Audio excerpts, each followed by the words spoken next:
Hello everybody, it's Stefan Joubert from the Stefan Joubert Guitar Academy. In this video I'd like to speak to you about how to memorize the guitar's notes on the fretboard.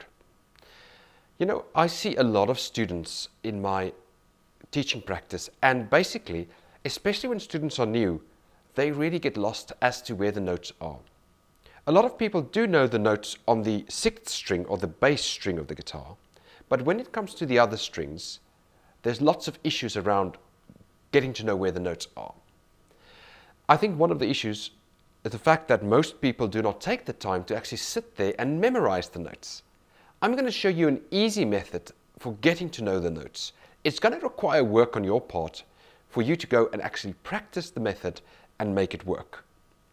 But if you follow the advice that I give in this video, it will certainly help you to get to know your notes. I also want to encourage you not to be a one-dimensional guitar player. So what I mean by that is a lot of guitarists know where the notes are on strings 5 and string 6, the two bass strings. But if you ask them where the note would be located, say on string 3, they would not be able to find the notes there. So that's why it is essential that you actually get to know the notes across the entire fretboard, to be able to solo better, to be able to just play music better in general, and just to feel more comfortable with the tool, with the instrument. So if you get better at the instrument and better at the notes of where they're located, everything else will get easier. After all, music is all about notes. Everything you play is a note. So you've got to get to know it somehow. And at some times, you've got to get to know it. I know a lot of guitarists also use tablature, and they would just think, okay, well, it's on the 7th fret on the 5th string.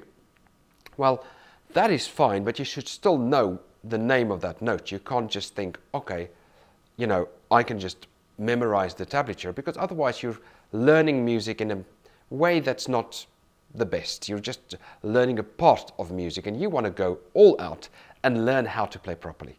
So let's go to the guitar now and let us take a look at the notes. Okay, so what we're going to do now is work on the E string. We're going to look at all the notes on E. So let us work on that first.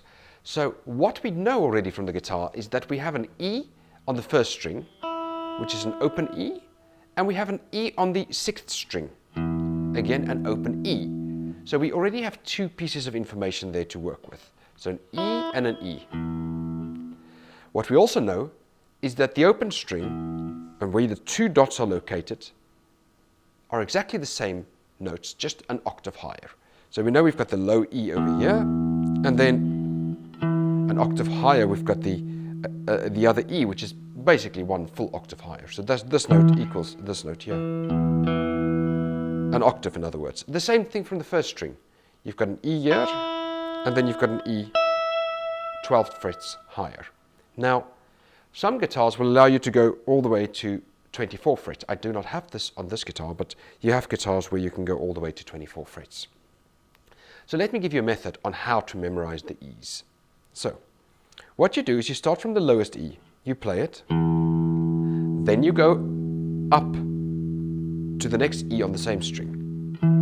So that's on string 6. We started from the lowest point on the open string. We then proceeded to the 12th fret. Then we go to the 5th string and we play on the 7th fret. That's an E over there. And then you just add 12 up and you'll get to the note. Or you could look at the dots. You've got 1, 2, 3 dots here.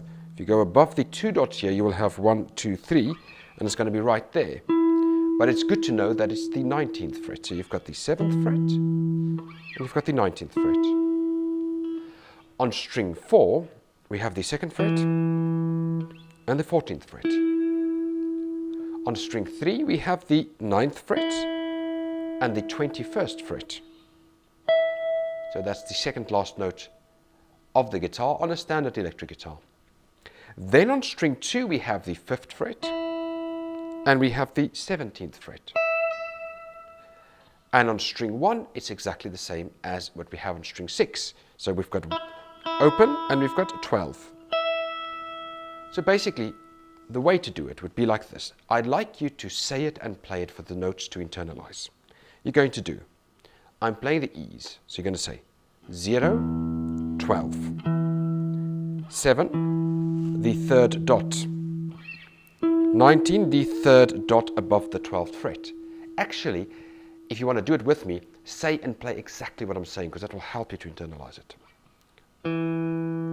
E on the 2nd fret, because it's the D string, so of course D sharp E. It's good to see the logic as well. 14th fret. 9th fret on the G string. 2nd last note on a standard electric guitar, the 21st fret. The 5th fret on string 2 goes to the 17th fret. Let us take a look at that again. The 5th fret on string 2, 2nd dot, dot 1, dot 2, go above the octave, above the 12, dot 1, dot 2. Find it right there. The open we've already done, but we'll do it again, because the open year equals the open year. It's a mirror. It's the same thing coming back.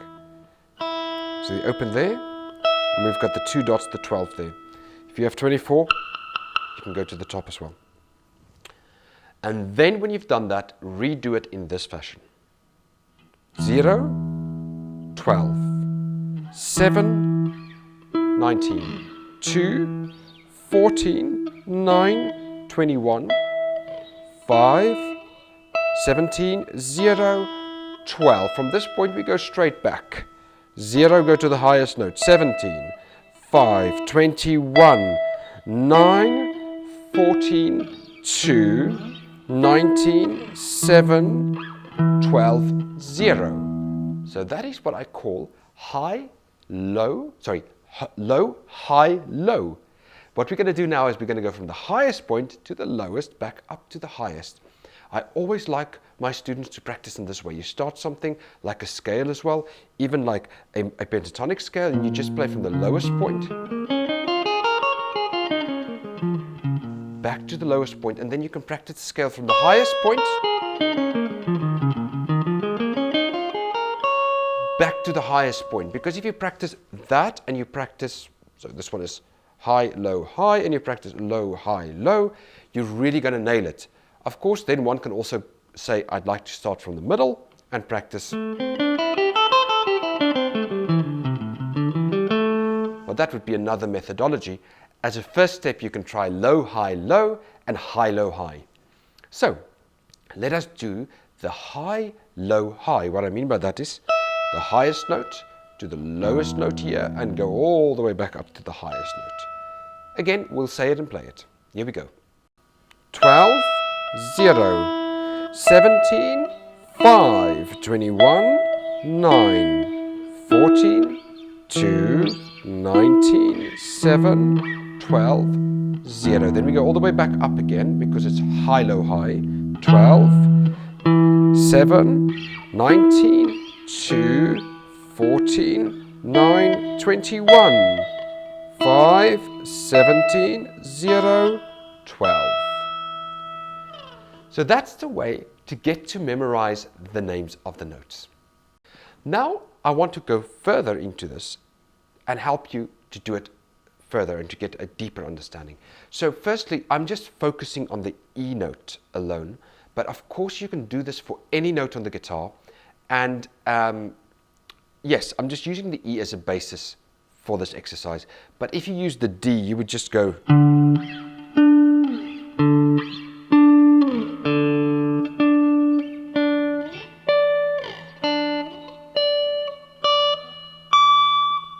etc. So basically, it doesn't matter which note you use, you would then do the same type of exercise.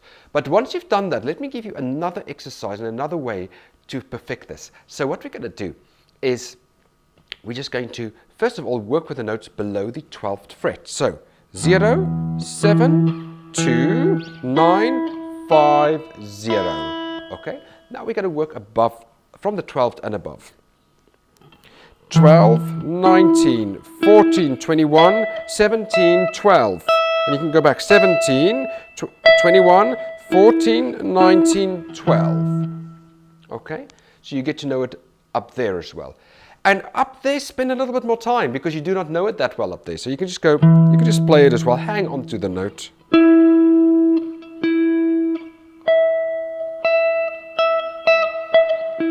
Interesting.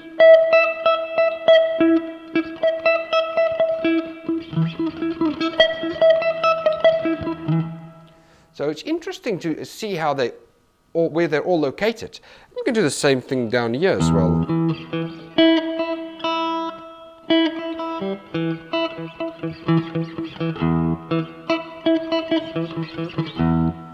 Because that will help you to get to know the instrument. And then what you do after that is you can play a game. It's great if you can get someone to ask you a few questions. So someone can say, okay, play for me the root note on string 2. And you're like, okay, yeah, sure, it's 5 and it's 17. Play for me the root note on string 3 above the 12th fret. It's like, oh, okay, 21. Okay, play for me the E note or the root note. It could be root or E, whatever. Play the E on string 4. And you're like, okay, 2, 14. Okay, play the root note for me on string 5. Yeah, okay, you got it. 19 over there. And then you can say, okay, tell me where it's located in relation to the 3 dots, and you've got the 12th and the dots above. So you can say, let's take again string 5, and this you could repeat yourself. 1, 2, 3 dots below the 12th. 1, 2, 3 dots above the 12th. And then you could go, okay, string 3, I've got my 9th fret here. 1, 2, 3, 4 dots. 1, 2, 3, 4 dots. You can even tap them out, it makes it easier. Second dot, second dot. Open, there. So basically, that will help you to really, really get to know the notes. The next step, of course, after that, would be then to take notation and learn to read the notes. So many guitarists only play with tablature, and I think personally it's a weakness. The guitar world has created quite a lot of, bad methods of learning. I'm not against tablature. I use tablature in my own practice as well, but never learning to read is a bad idea. You should know how to read on the instrument. Every single professional musician or even amateur musician can read a score. It's only the guitarist who rely only on tablature. And, so we got to change that. We got to say, look, that's enough. We want to become better at this. So I would advise you and urge you to get some great training to become better at the entire thing of the guitar. We've got such a bad reputation as guitarists in general. Just guitarists are known for just strumming a few chords and not knowing what they're doing. If you speak to your average saxophonist, they're playing jazz. They're playing bebop lines, Guitarists are there strumming chords and playing power chords. Nothing wrong with that. But we've got to raise the standard, guys. We've got to decide it's time to learn to play the instrument properly, not to be lazy, because a lot of guitarists are quite lazy. The other musicians, saxophonists, people who play maybe the trumpet, people who play the harp, they're putting in the time and the hours to become better. So let's do the same. Let's not have this idea of, just being cool with the instrument. We're just playing our rock tunes and we don't know what we're doing. No, let's take charge of the thing. Let's learn to play properly and let's put the time in and become better at playing. So thank you for listening to me and have a fantastic day wherever you are in the world. Thank you again for spending a little bit of your time with me. I'll speak with you on the next video again. Goodbye.